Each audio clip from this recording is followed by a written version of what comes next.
Hello my dear students, welcome back to our YouTube channel maths with Mahi. तो पिला माने एटा होची तमरो सेकंड चैप्टर रो पार्ट 2 वीडियो, जोटी कि मु ऑलरेडी तुमको पेज 9 जे पढैथिली। तो आज हम माने पढिबा कोष कोण। जदि तुम माने चैनल को नुआ आछो ताले सब्सक्राइब कर दबा, आ जदि ऑलरेडी सब्सक्राइब कर दैछो ताले लाइक शेयर एंड कमेंट कर दबा। तो देखो हमें आज पढिया कोष कोण।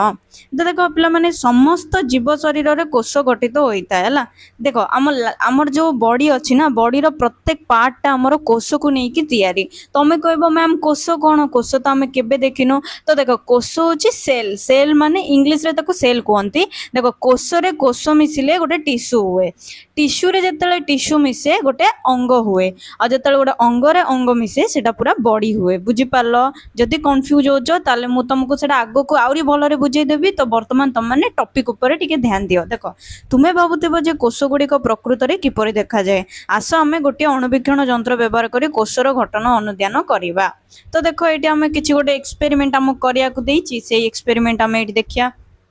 तो देखो कार्य 2.2 आस गोटे कोष अध्ययन करिबा। तो देखो यही गुड़ाक एक्चुअली तुमको दबार रिजन ये एग्जाम रे आसीयो बोली नहीं, तुम मैंने एटा जानिया पे हला। तुमे रोसे घर किंबा बगीचार गोटे पियाज नियो, याको पानी रे भल्लो भाबरे धोई दियो। बुझी पारलो? पियाज को भूलंब भाबरे काटी दियो, माने ताको पियाजटा एमती अछि ना, ताको एमिति काटिबो, माने 90 डिग्री हिसाब रे काटिबो। बुझी पारलो? कटा हितबा पियाज को खंडे नियो, पर कोन कहछि फोरसेप सहाय्य रे भीतर पृष्ठरु पतला स्वच्छ स्तर रु बाहर करो। या पियाजर अंतस्तर, या को किछि बुंदा कोष गुडी को गोलापी रंग कर दियो, आउ या को स्पष्ट भाबरे देखि पारिबो। माने से जो फोरसेप बोली कहछि सेटा गोटे ट्विचर टाइप रो। तुम माने जेबे साइंस नबो ना +2 रे, किंबा तुम स्कूल रे भी मे बी एगुडा को एक्सपेरिमेंट करि पारंती। जदि साइंस लैब थिबो सेबे तुम माने करि पारिबो। जदि तुमरो करो नांती किछि टेंशन नेबा दरकार नै। तुम फ्यूचर रे जतले साइंस पढियो सेतले एगुडा को सब एक्सपेरिमेंट करिवो। तो देखो एडी तुमनको कोन कहछि, तो पियाज को सेथरो गोटे माने एमिति बाहर करियो, स्तर गुडा को बाहर करियो। तुम जानिचो पियाजर स्तर गुडा को भलो भाबरे बाहरी जाय। ताको पतला ब्रश साहाय्य रे पियाजर अंतस्तर को पानी भीतर अन्य एक ट्री डिश रे रखो। या धोई होई जिवो, अतिरिक्त रंग छाडी जिवो। से कहला ताको भलो भाबरे धोई देकी गोटे पर कोन कहला, से भलो भाबरे धोई हेकी तार रंगटा छाडी जिवो। छाडी गला पर कोन होबो ना, ताको तमे जेतले पानी रे बुडैतिबो तार माने अतिरिक्त रंग भी छाडी जिवो हला। से जो बुडै की रखिया कहला सेटा गोटे सॉल्यूशन हला। पेट्री डिश माने सेतरे गोटे सॉल्यूशन जोतरे बुडैले कलरटा छाडी जाय। एबे पतला ब्रश व्यवहार करी काच स्लाइडर रंग होइतिया पियाजर अंतस्तर को सावधान सह रख। तो पिला माने एटी सीधा कथा कहूची मु, देखो एते बड़ एक्सपेरिमेंट तमे पढी दियो निजे, बट एक्चुअल रे एटी कोन कहया को चाहूची, जेते बेले पियाज को तमे गोटे अणुवीक्षण यंत्र तले रखिबो, तो सेते बेले कोन होबो ना, पियाजर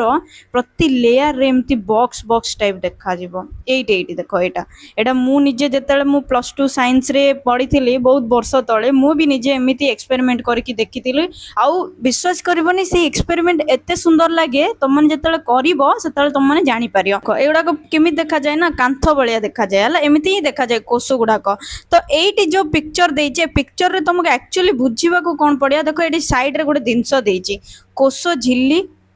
नेस्टी, कोष जीवक। देखो प्रति पार्ट को गोटे गोटे जो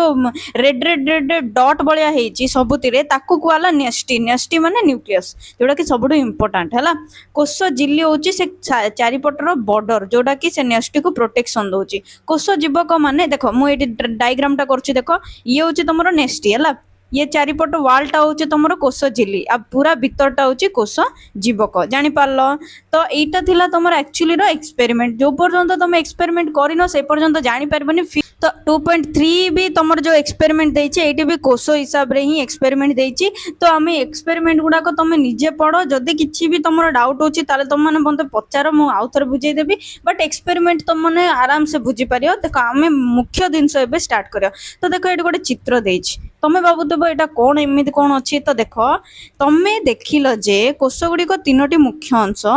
एक पतला बाह्य अस्तरण, एक केंद्रीय अंचल एवं यार भीतर एक गोलाकार अंश, जोड़ा मुझे जस्ट कहली। देखो गोटे बाह्य अस्तरण माने बाहर बॉर्डरटा गोटे, आउ तापर गोटे कोन कहला भीतर गोटे गोलाकृति अंश, आउ गोटे कोन कहला केंद्रीय अंचल। गोटे सेंटर अछि मझिरे, देखो सेंटर अछि, देखो डार्क ब्लूटा मझिरे अछि, ता चारिपटे व्हाइट अच्छी, ता चारिपटे गोटे बॉर्डर अच्छी। तो ये तीनटा केबे कोन कुआ हुए मु जस्ट बुझेइली। एठी देखो बाह्य स्तर को कोष झिल्ली, କୁହାଯାଏ। ମଧ୍ୟଭାଗରେ ଥିବା ଗୋଲାକାର ଅଂଶ ହେଉଛି ନେଷ୍ଟି ବା ନ୍ୟୁକ୍ଲିୟସ୍, ଯାହା ଏକ ପତଳା ଝିଲ୍ଲି ଦ୍ୱାରା ମଧ୍ୟ ଆଚ୍ଛାଦିତ। କୋଷ ଝିଲ୍ଲି ଓ ନେଷ୍ଟି ମଧ୍ୟରେ ଥିବା ସ୍ଥାନ ଗୁଡ଼ିକୁ କୋଷ ଜୀବକ ବା ସାଇଟୋପ୍ଲାଜମ କୁହାଯାଏ। ତ ଦେଖ ପିଲାମାନେ, ଏଇଟା କୋଷ ଝିଲ୍ଲି ମାନେ ସବୁବେଳେ ମନେ ରଖ, ବାଉଣ୍ଡ୍ରିଟା ହେଉଛି କୋଷ ଝିଲ୍ଲି ହେଲା, ଆଉ ତା ମଝିଟା ହେଉଛି ତମର ନ୍ୟୁକ୍ଲିୟସ୍, ବାକି ତମର ଯାହା ବି ରହିଲା ସାଇଡ୍ରେ ସେଇଟା ହେଉଛି ସାଇଟୋପ୍ଲାଜମ। ତ ଏଇ ତିନୋଟି ଅଂଶ କୋଷ ଝିଲ୍ଲି, ସାଇଟୋପ୍ଲାଜମ ଏବଂ ନେଷ୍ଟି କୋଷର ମୌଳିକ ଅଂଶ। ମନେ ରଖିଥାଅ, ଇଏ ହେଉଛି ତମର ଗୋଟେ ପଏଣ୍ଟ, ନୋଟ୍ ପଏଣ୍ଟ। ତ ପିଲାମାନେ ତମମାନଙ୍କ ଭିତରୁ ଜଣେ ମୋତେ କହିଥିଲା କି ନୋଟ୍ ବି ଦରକାର, ତ ଦେଖ ଏଇଠି ମୁଁ ତମକୁ କହୁଛି, ଏଇଟା ଗୋଟେ ଇମ୍ପୋର୍ଟାଣ୍ଟ ନୋଟ୍ ପଏଣ୍ଟ, ଏଠୁ ବହୁତ ଭଲରେ ଷ୍ଟାର୍ଟ ହେବାକୁ ଯାଉଛି। ତ ଦେଖ, କୋଷର ତିନୋଟି ମୁଖ୍ୟ ଅଂଶ ହେଲା, ଏଇଟା ଏଇ ପଏଣ୍ଟଟା ଯୋଉଟା ଯୋଉଟା ମୁଁ ୟେଲୋରେ ହାଇଲାଇଟ୍ କରୁଛି ସେଇଟା ତମର ହେଉଛି ନୋଟ୍ ପଏଣ୍ଟ। ଜାଣିପାରିଲ ପିଲାମାନେ? ଆଉ ଏଇଟା ବି ଗୋଟେ ନୋଟ୍ ପଏଣ୍ଟ, ବାହ୍ୟସ୍ତରକୁ କ'ଣ କୁହାଯାଏ, ଗୋଲାକାର ଅଂଶକୁ କ'ଣ କୁହାଯାଏ, ପତଳା ଝିଲ୍ଲିକୁ କ'ଣ କୁହାଯାଏ। ବୁଝିପାରିଲ? ଏଇଟା ବି ତମର ନୋଟ୍ ପଏଣ୍ଟ। ଓକେ, ତ ଯାହାକୁ କୋଷ ଭିତ୍ତି କୁହାଯାଏ ହେଲା। ପିଆଜର ସ୍ତର କୋଷ ପରି କିଛି କୋଷର ଏକ ଅତିରିକ୍ତ ବାହ୍ୟ ସ୍ତର ଥାଏ ଯାହାକୁ କୋଷ ଭିତ୍ତି କୁହାଯାଏ। ମନେ ରଖ, ଏଇଟା ଗୋଟେ ଏକ୍ସଟ୍ରା ପଏଣ୍ଟ, କୋଷ ଭିତ୍ତି। ଦେଖ, କୋଷ ଝିଲ୍ଲି ଆଉ କୋଷ ଭିତ୍ତି ଭିତରେ ବହୁତ ଫରକ ଅଛି। ଯେତେବେଳେ ଆମେ ପ୍ରାଣୀ କୋଷ, ଉଦ୍ଭିଦ କୋଷ ପଢ଼ିବା ନା, ସେତେବେଳେ ତମମାନେ ଜାଣିବ କି କୋଷ ଭିତ୍ତି କାହାର ଥାଏ ଆଉ କୋଷ ଝିଲ୍ଲି କାହାର ଥାଏ ହେଲା। ଏଇଠି ତମକୁ ପିଆଜର ଯୋଉ ୱାଲଟା ଅଛି ତାକୁ କୋଷ ଭିତ୍ତି କୁହାଯାଏ, କାହିଁକିନା ପିଆଜଟା ତମର ଉଦ୍ଭିଦ ରିଲେଟେଡ୍, ତ ଉଦ୍ଭିଦ କୋଷ, ସେଥିପାଇଁ ତାକୁ କୋଷ ଭିତ୍ତି କୁହାଯାଏ। ଓକେ, ଯୋଉଟା କି ସେଲ୍ ୱାଲ୍ କୁହାଯାଏ। ଆଉ ଯୋଉଟା ମଣିଷ ମାନଙ୍କର ମାନେ ସେଲ୍ ଥାଏ, ପ୍ରାଣୀ ମାନଙ୍କର ଯୋଉଟା ସେଲ୍ ଥାଏ ତାକୁ କୁହନ୍ତି କୋଷ ଝିଲ୍ଲି, ମାନେ ତାକୁ ସେଲ୍ ମେମ୍ବ୍ରେନ୍ କୁହାଯାଏ ହେଲା। ଆଗକୁ ଆହୁରି ଭଲରେ ତମମାନେ ଏଇଟା କ୍ଲିୟର ହେଇଯିବ। ଦେଖ ପିଲାମାନେ, ଏଇଟାକୁ ଟୋଟାଲ ତମେ ଏଇ ଚାପ୍ଟର ଇଗ୍ନୋର କରିବନି, କାହିଁକିନା 9th ରେ ବି ଏଇଟା ହିଁ ତମେ ପଢିବ, 10th ରେ ବି ଏଇଟା ହିଁ ପଢିବ। ଯଦି ଏଗୁଡାକ ନ ବୁଝିବ 10th ର ତମର ବହୁତ କଷ୍ଟ ହେଇଯାଏ ବୁଝିବା ପାଇଁ। ତ ମୁଁ ତମମାନଙ୍କୁ ଏବେଠୁ ସତର୍କ କରେଇ ଦଉଛି, ଭଲ ଭାବରେ ଏଇ ଚାପ୍ଟରକୁ କ୍ଲିୟର ହେଇଯାଅ, କୋଉଟା କ'ଣ ନୋଟ୍ କରି କରି କରି କରି ପଢ ହେଲା। ତାପରେ ଦେଖ, କୋଷର ଏଇ ଅଂଶ ଗୁଡ଼ିକ ଗୁରୁତ୍ୱ କ'ଣ। ତ ଓବିୟସଲି ତମକୁ ମୁଁ ଯଦି ଗୋଟେ ଜିନିଷ ପଢଉଛି, ତମେ ମନରେ ତମର ଗୋଟେ ହିଁ ଡାଉଟ୍ ଆସିବ ଯେ ମୁଁ ପଢିବି କାହିଁକି, ପଢିଲେ ବି ତାର ଇମ୍ପୋର୍ଟାନ୍ସ କ'ଣ। ଭାଇ, ମୁଁ ତମକୁ ଆରମ୍ଭରୁ କହିଛି, ସାଇନ୍ସ ମାନେ ହିଁ ଡେ ଟୁ ଡେ ଲାଇଫରେ ଯାହା ହୁଏ ଆଉ ଆମ ବଡିରେ ଥିବା ପ୍ରତ୍ୟେକ ଜିନିଷ ହିଁ ସାଇନ୍ସ ବୋଲି। ତ ଦେଖ, ସେମାନଙ୍କର କାର୍ଯ୍ୟ କ'ଣ, ଜୀବନର ରକ୍ଷଣାବେକ୍ଷଣ ପାଇଁ ଏଗୁଡ଼ାକ ଗୁରୁତ୍ୱପୂର୍ଣ୍ଣ କି, ମାନେ ଏଗୁଡ଼ାକର ଇମ୍ପୋର୍ଟାନ୍ସ କିଛି ଅଛି କି। ତ ଦେଖ, କୋଷ ଝିଲ୍ଲି ସାଇଟୋପ୍ଲାଜମ ଏବଂ ନ୍ୟୁକ୍ଲିୟସକୁ ଘେରି ରଖେ ହେଲା। କୋଷ ଝିଲ୍ଲି ଯୋଉଟା ମୁଁ ତମକୁ ଯୋଉ କହିଲି, ଏ ଯୋଉ ବାଉଣ୍ଡ୍ରିଟା, ଇଏ କ'ଣ କରେ ନା, ସେ ନ୍ୟଷ୍ଟିକୁ ପ୍ରୋଟେକ୍ସନ ଦିଏ। ବୁଝିପାରିଲ ନା? ପ୍ରୋଟେକ୍ସନ ମିନ୍ସ ତାକୁ ସୁରକ୍ଷା ଦିଏ, ଗୋଡ଼େଇକି ରଖେ। କୋଷ ଝିଲ୍ଲି ଗୋଟିଏ କୋଷର ଅନ୍ୟ କୋଷକୁ ପୃଥକ କରେ ହେଲା। କୋଷ ଝିଲ୍ଲି ଗୁଡାକ କ'ଣ ନା, ଗୋଟେ ଆଉ ଗୋଟେକୁ ମାନେ ଅଲଗା ଅଲଗା କରେ, ବାଉଣ୍ଡ୍ରି। ଏବେ ଦେଖ, ତମ ଘରର ବାଉଣ୍ଡ୍ରି ତମ ପଡୋଶୀ ଘରର ବାଉଣ୍ଡ୍ରିକୁ କିଏ ଅଲଗା କରେ? କାନ୍ଥ ଅଲଗା କରେ। ସେଇ ଟାଇପର ଏଇ ଯୋଉ କୋଷ ଝିଲ୍ଲି ଗୁଡାକ ନା, ଏଇ କାନ୍ଥରୁ ସେଇ କାନ୍ଥକୁ ଅଲଗା କରନ୍ତି, ମାନେ ବାଉଣ୍ଡ୍ରି ସେଟ୍ କରିଥାନ୍ତି ହେଲା। ମନେ ରଖିଥାଉ, କୋଷ ଝିଲ୍ଲିର କାମ କ'ଣ ଆଉ କୋଷ ଝିଲ୍ଲି କ'ଣ କରେ, ଇଏ ଗୋଟେ ନୋଟ୍ ହେଲା। ବୁଝିପାରିଲ? ନୋଟ୍ କରି କରି ପଢିବ ପିଲାମାନେ। ତମେ ଯେବେ ବି ମୋ ୟୁଟ୍ୟୁବ ଚ୍ୟାନେଲ ମ୍ୟାଥ ଦେଖ କି ସାଇନ୍ସ ଦେଖ, ମୁଁ ତମକୁ ସବୁବେଳେ କହିଛି, ମ୍ୟାଥ ଦେଖିଲା ବେଳେ ପ୍ରାକ୍ଟିସ କରିବ, ସାଇନ୍ସ ଦେଖିଲା ବେଳେ ନୋଟ୍ କରିବ, ନହେଲେ ବହୁତ ଅସୁବିଧା ହେଇଯିବ ପିଲାମାନେ। ତ ଦେଖ, ଏହା ଚିତ୍ରଯୁକ୍ତ ଓ ଜୀବନ ପ୍ରକ୍ରିୟା ପାଇଁ ଆବଶ୍ୟକୀୟ ସାମଗ୍ରୀର ପ୍ରବେଶରେ ସାହାଯ୍ୟ କରେ, ଅଦରକାରୀ ପଦାର୍ଥକୁ ବାହାର କରିଦିଅ। ତ ତମେ ବଡିରେ ତମମାନେ ଦେଖିଛ, ସ୍ୱେଟ୍ ବାହାରେ, ଯେତେବେଳେ ବି ଝାଳ ବାହାରେ, ତମେ କ'ଣ ଭାବ, ଝାଳଟା କୋଉଠୁ ବାହାରୁଛି? ତମକୁ ତ ଦେଖାଯାଏନି କିଛି ହୋଲ୍ ତମ ବଡିରେ, ଫିର୍ ବି ତମର ଝାଳ ବାହାରେ। ଏବେ ଯୋଉ ଗରମ ହଉଛି, ଏଲିନୋ ଯୋଗୁ ଏତେ ଯୋଉ ଗରମ ହଉଛି, ସବୁ ପିଲାଙ୍କର ଝାଳ ବାହାରେ ନା ନାହିଁ? ତ ତମମାନେ କେବେ ଭାବିଛ, ମାଇଣ୍ଡରେ କେବେ ଆସିଛି, ତମ ବଡିରେ କୋଉଠି ବି ଗୋଟେ ବି ଛିଦ୍ର ନାହିଁ, ଗୋଟେ ବି ହୋଲ୍ ନାହିଁ, ତ ତମର ସ୍କିନ୍ରୁ ବାହାରୁଛି କେମିତି ଝାଳ? ତ ସେଇ ଯୋଉ ଝାଳ ବାହାରିବା ପଛରେ କିଏ କାମ କରୁଛି? ଏଇ କୋଷ ଝିଲ୍ଲି। ବୁଝିପାରିଲ ନା? ତ ଦେଖ, ସାଇଟୋପ୍ଲାଜମର କୋଷରେ ଅନ୍ୟାନ୍ୟ ଉପାଦାନ ଏବଂ ଯୌଗିକ ଗୁଡ଼ିକ ଥାଏ, ଯେପରିକି ଶ୍ୱେତସାର ବା କାର୍ବୋହାଇଡ୍ରେଟ୍, ପୁଷ୍ଟିସାର ବା ପ୍ରୋଟିନ୍, ଚର୍ବି ଓ ଖଣିଜ ଲବଣ। ଅଧିକାଂଶ ଜୀବନ ପ୍ରକ୍ରିୟାରେ ସାଇଟୋପ୍ଲାଜମ ମଧ୍ୟରେ ଘଟେ ହେଲା। ବହୁତ କିଛି ଜିନିଷ, ଯୋଉ ସବୁ ଜିନିଷ ହୁଏ, ସେ ସବୁ କୋଉଥିରେ ହୁଏ କାମ? ସାଇଟୋପ୍ଲାଜମ। ବୁଝିପାରିଲ ନା? ଏବେ ଦେଖ, ସାଇଟୋପ୍ଲାଜମ ମାନେ ଜାଣିଲ ନା, କୋଷ ଝିଲ୍ଲି ହେଲା, ଯୋଉଟା କି ୱାଲ୍ ତମକୁ ଏବେ କହିଥିଲି। ଜମାରୁ କନଫ୍ୟୁଜ ହବନି, କାହିଁକି ନା ଦେଖ, ଏ ୱାର୍ଡ ଗୁଡା ତମ ପାଇଁ ନୂଆ ନୂଆ ନା, ତମେ ଟିକେ ଟିକେ କନଫ୍ୟୁଜ ହବ। ତ ଏଇଠି ଦେଖ, ଆଉ ଥରେ ତମକୁ ଆଗକୁ କ'ଣ ଦେଇଛି, ନ୍ୟୁକ୍ଲିୟସ୍ କୋଷ ମଧ୍ୟରେ ଘଟୁଥିବା ସମଜ୍ୟ କାର୍ଯ୍ୟକଳାପକୁ ନିୟନ୍ତ୍ରଣ କରିବା ସହିତ ବୃଦ୍ଧି ମଧ୍ୟ ନିୟନ୍ତ୍ରଣ କରେ। ଏବେ ଦେଖ, ମୁଁ ଜଷ୍ଟ ଯେମିତି ତମକୁ କହିଲି, ତମ ଘରର ଯୋଉ କାନ୍ଥ ଥାଏ, ତମ ଘର ଭିତର ଚାରି କାନ୍ଥ ଭିତରେ ଯାହା ହୁଏ ସେଟା ବାହାରକୁ ଜଣା ପଡେ କି? ଜଣା ପଡେନି। ସେମିତି ହିଁ କୋଷର ଯୋଉ ବାଉଣ୍ଡ୍ରି ମିନ୍ସ କୋଷ ଝିଲ୍ଲି, ଯୋଉ ମେମ୍ବ୍ରେନଟା, कोष भितर जहाँ भी हुए सबको किए कंट्रोल करे सेई कांथ सेई झिल्ली सेई मेम्ब्रेन बुझी पारलो टोटाल कंफ्यूज हबनी जदि भी कंफ्यूज होचो मु तुमको आउ थरे बुझेबी डोंट वरी उद्भिद कोषरे थिबा कोष भित्ति उद्भिद को दृढ़ता और शक्ति प्रदान करे एई कारणरू समस्त कोष परस्पर सहित घनिष्ठ और दृढ़ भाव में जोड़ी रही था तो देख यही जोगु ही से जेहेतु ता भीतर होता काम सबको शक्ति प्रदान करे से सब कोष परस्पर सहित लगिकी घनिष्ठ भाव में माने बहुत स्ट्रांगली बॉन्ड होकी रही था बॉन्डिंग होकी रही था आउ गोटे पाद आग को आउ टिके आग को जीवा देख एजे आम तीन जिनस पढ़ला न्यष्टि झिल्ली जीवक कोष है कोष भितर एबे टिके आग को जीवा कौन कौन अच्छी पड़िया तो देख उद्भिदर समस्त अंशरे थिबा कोषगुड़िक लवक बा प्लास्टिक नामक क्षुद्र रड आकृतिर अंगिका थाए हैला देख उद्भिदर समस्त अंशरे थिबा कोषगुड़िकर लवक बा प्लास्टिक नामक क्षुद्र रड आकृतिर अंगिका थाए उद्भिद कोष विषय एटी कहला क्लोरोप्लास्ट बा अरित लवक परि केतक प्लास्टिड सबुज कणिका बा क्लोरोफिल थाए हैला एटी देखो ये सब गोटे गोटे नोट पॉइंट कोथरे कौन थाए कोथरे कौन थाए हैला जहाँ से सबुज करता है देख पिला मैंने तुम आज जाए छोट बेलू आज जाए स्टिल तुम आज 8th क्लास हो गला कि तुम के भाविच कहीं गचर पत्र गुड़ाक ग्रीन थाए बेले बेले से येलो हो जाए आउ बेले बेले से पूरा ब्राउन कलर हो जाए केबे केबे भी भाविच ये कथाटा कहीं तो से कथार एक्सपेरिमेंट ये तुम जान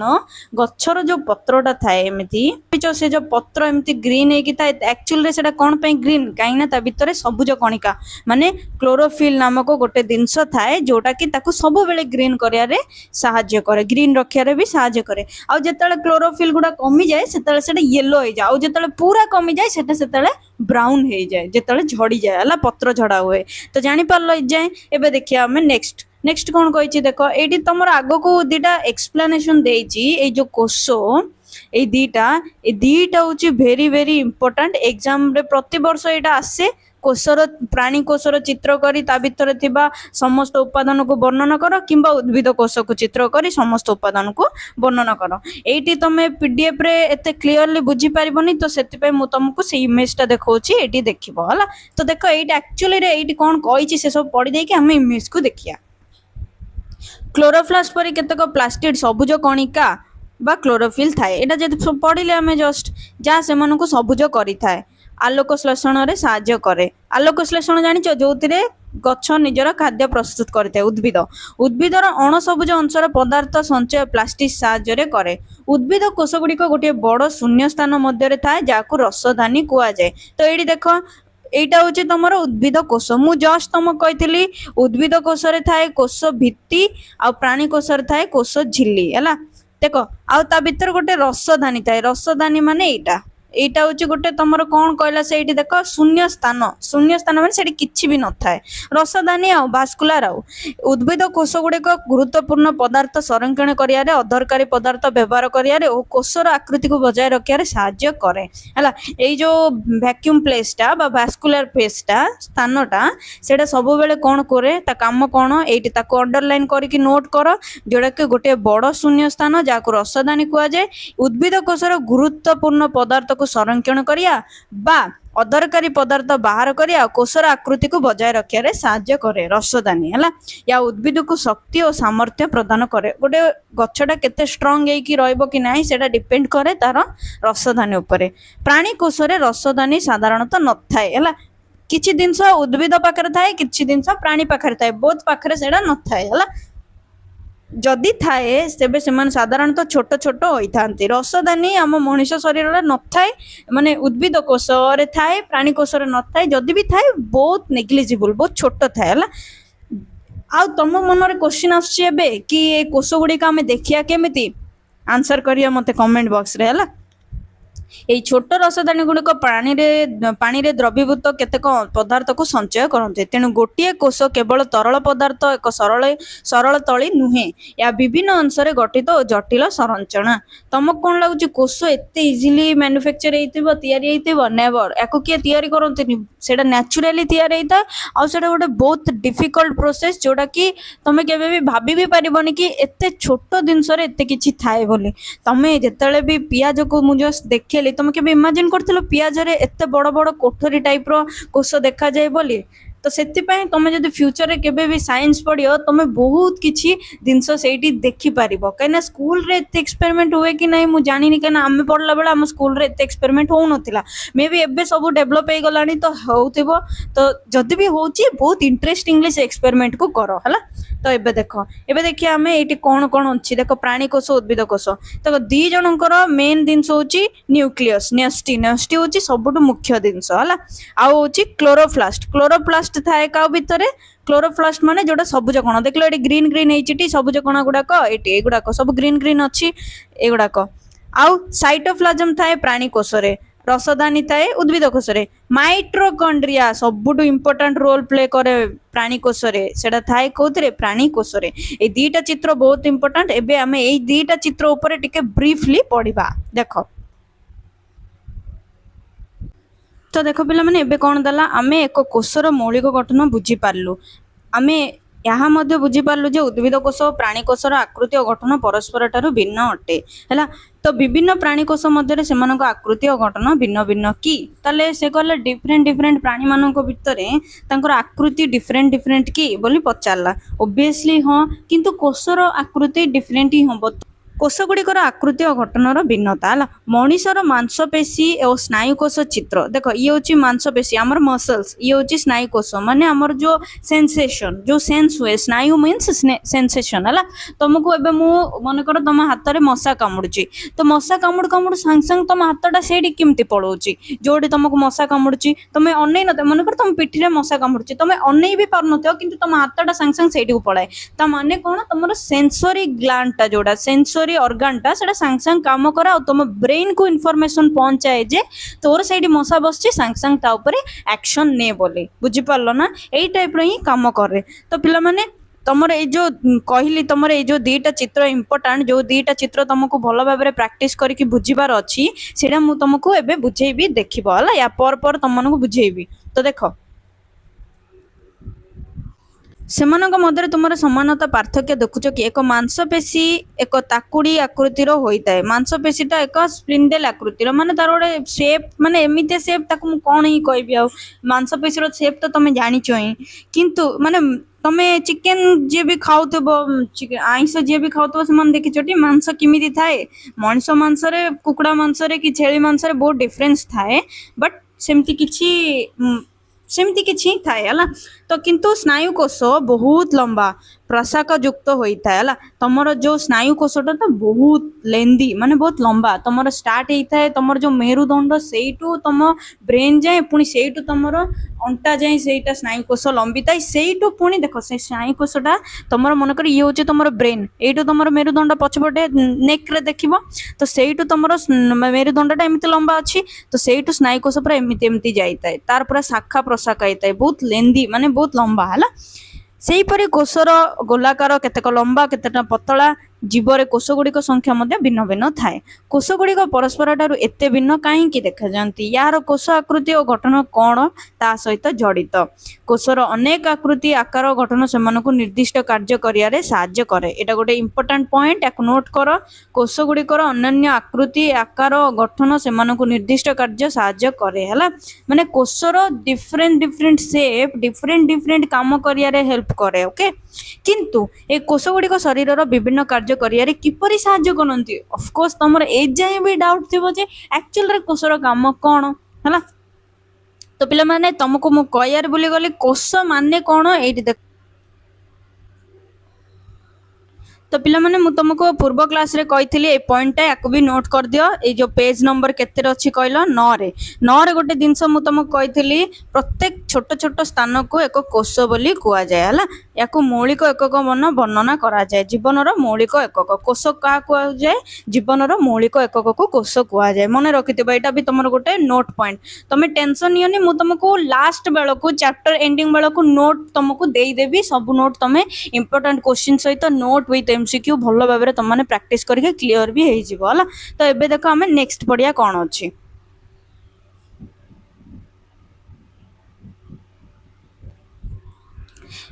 तो तुम्हें कार्य 2.3 रे देखिजो जे गाली भीतर कोष गुड़िक पतला और समतल हाँ ना नहीं तुम देखिथिलो ए गाल तो स्नायुकोश गुड़िक न्यूरन कहुए स्नायुकोश को कौन कहुए न्यूरन कहुए एटा गोटे नोट पॉइंट नोट करदब एगुड़िक आम शरीर में वार्ता बहन करती वार्ता मीन्स सेन्स गुड़ाक आदान प्रदान करती है जमती कि मुझे तुमको जस्ट एग्जांपल देली मशा कामुड़िया कथा लंबा आकृति और शाखा प्रशाख युक्त होगुड़ाक स्नायुकोश गुड़िक परस्पर संपर्क द्वारा शरीर विभिन्न अंश को शीघ्र वार्ता प्रदान करती और साहाय्य करती एटू एतिकी होची तमर माने इंपोर्टेंट पॉइंट गोटे 2 मार्किया क्वेश्चन भी है माने स्नायुकोश क्या कहुए और या चित्र माध्यम वर्णना कर गोटे क्वेश्चन तार चित्र होची एटा ओके आउ तार काम होची एटा बुझीपाल ये तुमको जहाँ कहले तापर कौन कहला से परी उद्भिद कोश गुड़िक विभिन्न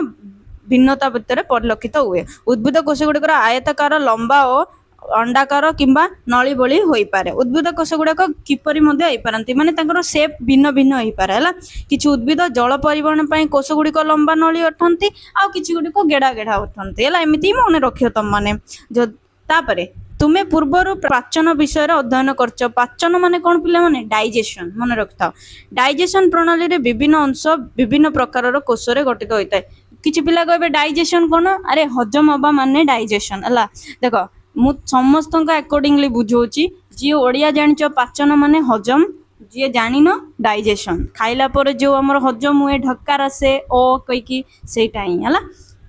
खाद्य नलीर मांसपेशी गुड़िक एक गोष्ठी तरंग परि संकुचित प्रसारित हुअन्ति है तुम जानिच कि नहीं सेटा खाद्य नलीर आमर सब कौन हुए खाइबाटा देख तुम तंटी उपरे हाथ दियो किछि गोटे कुह है तुम जो माने वॉइस कॉर्ड जोटी भी अच्छी तुम वॉइस जोटी बाहर से हाथ दियो तुम फील कर किसी गोटे कुह आ तुम से हाथ देके तुम मैंने फील कर जे तुमको से तुम से जो ग्लैंडटा अच्छी से ऊपर तलक हो माने संकुचित प्रसारित टाइप हो जमती कि तुम हार्ट हृत्पिंडटा कौन हुए सब ब्लड पंपिंग करे रक्त संचालन करे तो केमिति हुए संकुचित प्रसारित हुए है देख तुम पिला माने बहुत छोट बड़ बेलून फुंकी थी बेलून फुंकिया पूर्व तुम कौन कर फास्ट बेलून को स्ट्रेच कर ता माने कौन सेटा प्रसारित कल तापर ताको छाड़ी दे फुंक ना नहीं ताको फुंकला बेले कौन हुए सेटा आउ तार कौन हुए प्रसारित हुए संकुचित प्रसारित कर हुए ना नहीं एटा गोटे नॉर्मल एक्सपेरिमेंट थिला तमरो तापर देख मांसपेशी कोश गुड़िक पतला नमनीय ताकुड़ी आकृतिर होइतिबारु एई प्रकार गति संभव हुए पाकस्थली विभिन्न कार्य करने विभिन्न प्रकार कोश मध्य थाए पाकस्थली थिबा मांसपेशी कोश गुड़िक खाद्य मंथन करियारे साहाय्य करे पिले माने पाकस्थली माने कोन आम खाद्य सब जाइकी जोटी पहुंचे आई मीन स्टोमाक माने तुम कह पूरा टमीटा पूरा पेटटा ना पूरा पेट नुहे पेटर अभ्यंतरीण अंग जोटी आम खाद्यर हजम प्रोसेसटा हुए सेटा होची तुमर पाकस्थली सेटा देख तुमर सेटा कोठी थाए कहला पिला माने तुमर छाती तलको पेट नाई जस्ट ऊपर नाई जस्ट ऊपर भीतर को थाए तुम कह मैम हमको देखाओनी सेटा देखा जीवनी भीतर थाए है बुझी पारल एवं भीतर आस्तरण कोश गुड़िक पाचक रस अम्ल सृष्टि कर खाद्य भांगिया साहाय्य करती और खाद्यर प्राचन क्रिया को साहाय्य करिया एकाठी काम करते है माने आम बॉडीर जेते कि कोश अच्छी सब कोश डिफरेंट डिफरेंट काम करे आखिरे थिबा कोश देखिया साहाय्य करे नाकरे थिबा कोश गुड़ा सुंगिया साहाय्य करे पाटरे थिबा कोश गुड़ाक कथा कहया साहाय्य करे यही सब टाइप रो different different cells different different work तो एपर्यंत आम जहाँ भी पढ़िले सबको बहुत भल भाव तुम मैंने पढ़ी दियो आउ भल भाव बुझ मु जो तुमको जस्ट कहली पाकस्थली कथा सेटा होची एटा बुझिपाल ना एटी तो चित्र देछि देख अंग ये होची तुमर कोश ये होची टिश्यू कोश रे कोश मिसले टिश्यू हुए टिश्यू रे टिश्यू मिसले अंग हुए अंग रे अंग मिसले अंग संस्था हुए अंग संस्था गोटे बॉडी हुए है एटा मु जस्ट तुमको आज क्लास स्टार्टिंग पूर्व ही ए कथाटा कही है तापर आम मैंने पढ़िया जीव शरीर गठन स्तर गुड़िक कौन कौन है कौ स्तर को लेकिन आमर बॉडीरा गठन हुए जमीती कि तुमको मु जस्ट ये कही एक जीव शरीर जटिल प्रक्रिया उपाय संगठित डिफिकल्ट प्रोसेस ना एत सब हबाटा फिर भी हुए कोश जीवन मौलिक एकक परी जेपरिक इटा घर कांथ मौलिक एकक जस्ट बुझे घर कांथ भाया समान कोश गुड़िक एक गोष्ठी एक प्रकार टिश्यू बा तंतु गठन करे एक अंग गठन पे विभिन्न टिश्यू संगठित होता है अनेक अंग एकाठी काम कले अंग संस्था गठन करती जहाँ शरीर प्रमुख कार्य करे समस्त अंग संस्था एकाठी हेले उद्भिद किंबा प्राणी पर एक संपूर्ण जीव सृष्टि हुए बुझीपार जिते कोश रे कोश मिसे टिश्यू हुए जिते टिश्यू रे टिश्यू मिसे गोटे अंग हुए जो अंग अंग मिशंती अंग संस्था अंग संस्था सब मिसिकी गोटे बॉडी हुए जानी पारल एई पॉइंट टाकू मन रखिबो आ याकू नोट करिवो हला एटा होची तमरो जीव शरीर न गठन रो स्तर स्तर माने स्टेप को स्टेप पर को स्टेप हुए तापर कहला कोष परी सरल एकक गुड़िक किपर एक जटिल जीव सृष्टि एकाठी कार्य करती ताहा बुझिबा आमको संगठन एई स्तर गुड़िक साहाय्य करती जटिल जीवंत प्राणीर जीवन गोटिए कोष है डिंबरू आरंभ होता है कौन सी जीवर डिंबकोश आश्चर्यजनक भाव बारंबार विभाजित होई अनेक कोष द्वारा गठित होई संपूर्ण बहुकोशीय सृष्टि करे जीव सृष्टि करे मनीष समेत प्राणी एवं उद्भिद समस्त बहुकोशीय जीवंकर उदाहरण बहुकोशी माने आम बॉडी रे गोटे कोष अछि कि बहुत जाक कोष अछि तो बहुत कोषर काम बहुत देखो तुमर जदि खाली हाथ ही था तुम हाथ रे ही गोटे ही काम करता दी हाथ अच्छी बोली दीटा काम करछ गोड़ दीटा अच्छे बोली दीटा काम करछ दी प्रकार काम करछ चली पारछ गोटे पाद आगो को पकेले गोटे पाद पछ को पकोछ तो डिफरेंट डिफरेंट काम पई डिफरेंट डिफरेंट सेल्स अछि हैला तो पिला माने एतिकी जाई थाउ आमे नेक्स्ट क्लास रे पढ़िया पेज नंबर 14 रो हैला से पर्यंत चैनल को लाइक शेयर सब्सक्राइब कर दे कि भलो भाबरे पढ़िबो आउ ए सब को भलो रे प्रैक्टिस करिवो तो तुम माने नोट बनैलो कि नहीं मते कमेंट बॉक्स रे कमेंट करिवो।